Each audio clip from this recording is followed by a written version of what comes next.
I'm always fascinated by how human behavior never seems to factor into some of these high-flown financial decisions at all. I mean, greed, insecurity, impatience, these are all kind of human factors that nobody ever seems to factor in. And I think again and again we see that becoming a crisis financially when people just haven't, economists, business people haven't figured that into behavior. Yeah, I'd add jealousy and rivalry well, to yes, that list. there is that. Crazy jealousy, toxic testosterone, all of these things that drive the markets. You know, Daniel Kahneman won a Nobel Prize for factoring this into economics, right? But what's amazing is when you talk to economists, his work, though it won a Nobel Prize and is deeply rooted in reality about how people are irrational, is still only slowly finding its way into real economic models. The lag time here is huge. It's messy. It's always messy. Humans are messy. No, humans are deeply messy, and seeing that emotional quotient is a huge issue, and it is actually where I do think that bringing women into that mix is important. Ding, ding, ding, ding, ding. Not that women necessarily have emotional quotient. I know plenty of women who have none, but making that diversity in the decision-making process is critical because that definitely impacts. We have only heard about EIQ in the last few years. When you talk to headhunters, they say it's one of the top things they look for in finding leaders for companies. I hadn't even heard of it. Well, that's one of the reasons why the wonderful Hallie Thomasdottir, who's one of my heroes, she is a woman who was leading a financial institution in Iceland. It was the only one that didn't go belly up during that whole financial crisis in Iceland, because she just said, wait a minute, I just don't get this. This doesn't make any sense to me. And everyone else was like charging around, making these terrible financial decisions. And she was going, I just don't understand this, and I'm not doing it. Sheila Bair here in the U.S., the only regulator who said this is insane. And I'm sure you're familiar with the research that looks at financial traders. If they are male, if they are in the presence of a woman, they make riskier decisions, right? They're showing off. They're using testosterone to say, look how bold I can be with my financial decisions, right? There are real differences in the way people act financially. And it goes beyond financial markets. And if you look internationally on leadership, when you have more women in leadership in countries, the countries tend to do better.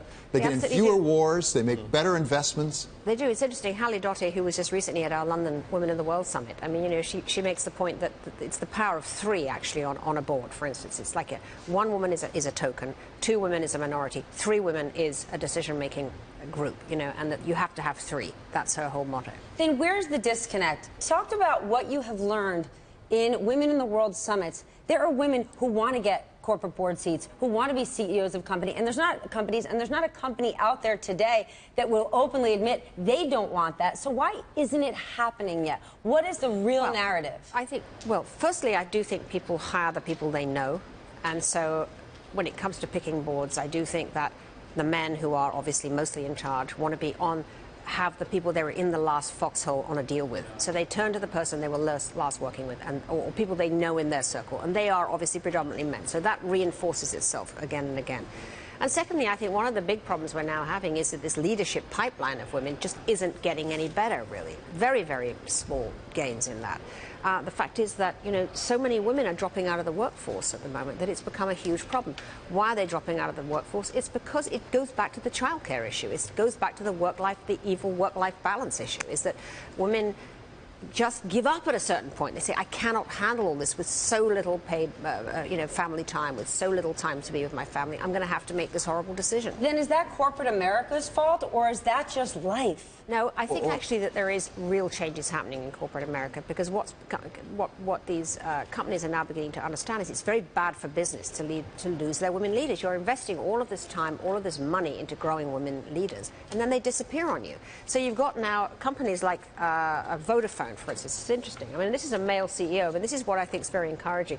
Vodafone have recently decreed of 16 weeks fully paid leave, and they're the first kind of multinational to have done that.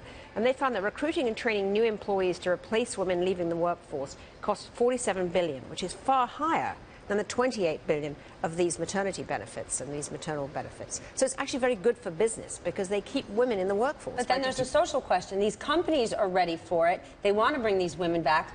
Are their husbands, are their spouses ready to stay home, and is society ready for that? Well, what I think is also interesting is you saw today the announcement from Amazon that they're now giving, I think it's 8 weeks of paid paternity leave for fathers, which I think is a very good thing.